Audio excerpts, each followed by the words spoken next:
जी ये young patient हमारे पास आया है, 25 साल इनकी एज है।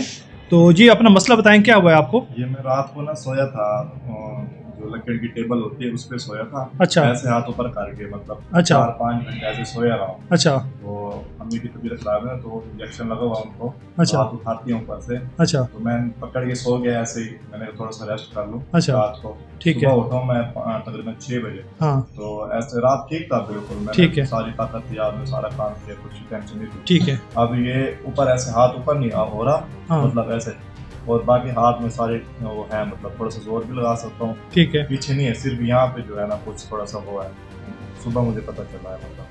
ठीक है, उल्टा करें।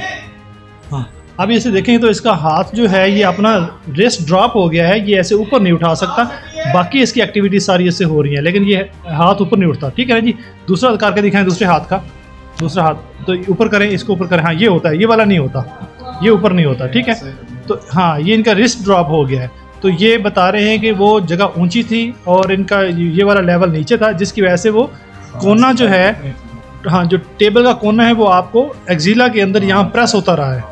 उसका जो ये है ना, जो थोड़ा सा चौड़ा था साइज में, छाती पूरी से वो मतलब पूरा ये जो साइड है वो साइड, हाँ ये प्रेस हो गया। तो इसको हम कहते हैं सैटरडे नाइट पाल्सी। बेसिकली ये इनकी जो रेडियल नर्व है उसके ऊपर प्रेशर आ गया है, जिसकी वजह से ये हुआ है। तो ये हमने इनको समझा दिया है कि ये टेम्परेरी है, ये इंशाल्लाह ठीक हो जाएगा। तो ये एक रेयर इवेंट होता है जो कि हो सकता है। तो this is called Saturday night palsy.